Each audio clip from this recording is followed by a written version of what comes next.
Assalamualaikum warahmatullahi wabarakatuh. Perkenalkan, nama saya Zahratul Ainiyah. Saya dari kelompok 8 akan menjelaskan tentang pasar sekunder dan mekanisme perdagangan. Pengertian pasar sekunder. Pasar sekunder adalah pasar di mana efek yang diterbitkan sebelumnya dan masih beredar diperdagangkan.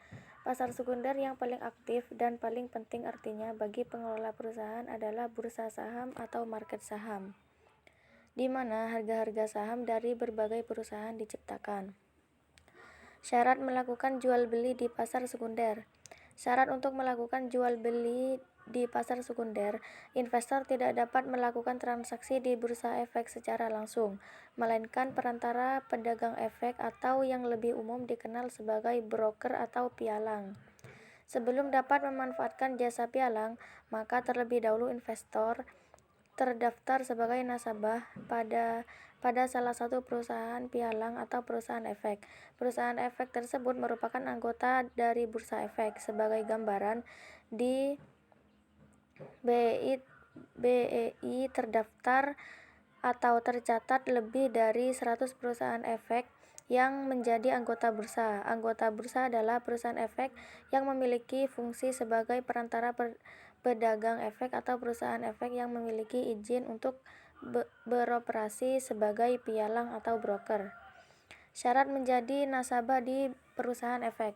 Sebelum resmi menjadi nasabah, maka seorang investor terlebih dahulu melakukan pembukaan rekening atau mengisi formulir, mengisi biodata, dan berbagai data lainnya termasuk tujuan investasi dan keadaan keuangan serta keterangan tentang investasi yang akan dilakukan. Di samping mengisi formulir, maka investor juga diminta untuk menyetor sejumlah dana sebagai tanda bahwa investor tersebut memiliki dana yang nantinya dapat digunakan untuk melakukan transaksi. Besarnya dana awal yang disetor berbeda-beda antara satu perusahaan efek dengan perusahaan efek lainnya. Mekanisme transaksi efek di Indonesia. Di Indonesia, hanya ada satu penyelenggara kegiatan bursa efek, yaitu PT Bursa Efek Indonesia, yang merupakan bursa efek hasil penggabungan dari PT Bursa Efek Jakarta dan PT Bursa Efek Surabaya pada tahun 2007. Mekanisme perdagangan efek di luar bursa. Adapun pengertian transaksi di luar bursa di pasar modal Indonesia dijelaskan dalam Peraturan Bapepam dan LK nomor 3A10 bahwa transaksi di luar bursa adalah transaksi antar perusahaan efek atau antara perusahaan efek dan pihak lain yang tidak diatur oleh bursa efek. Dan transaksi antar pihak yang bukan perusahaan efek selanjutnya. Perusahaan ini menegaskan dibukanya kemungkinan transaksi luar bursa dengan melarang bursa efek membuat peraturan yang mekarang atau menghalangi emiten atau biro administrasi efek yang mendaftar efek yang diperoleh melalui transaksi di luar bursa atau masyarakat bahwa memindahkan efek harus didasarkan pada transaksi bursa. Jenis-jenis dan mekanisme transaksi efek lainnya. Yang pertama, transaksi margin, yang kedua transaksi short selling, yang ketiga transaksi pinjam-meminjam efek, yang keempat transaksi share purchase. Ketentuan pasar sekunder untuk efek syariah di pasar modal.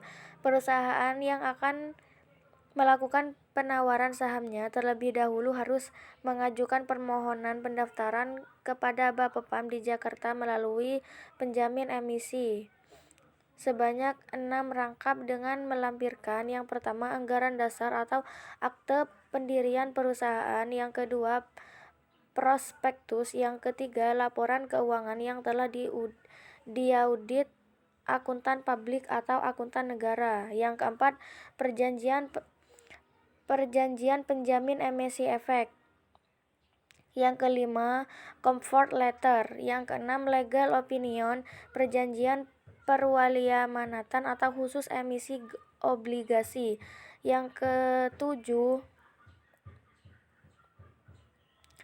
perjanjian penanggungan atau khusus untuk emisi obligasi atau sekuritas kredit, yang terakhir dokumen-dokumen lain yang yang dibuat dalam rangka emisi. Mungkin itu saja yang bisa saya jelaskan, kurang lebihnya mohon maaf.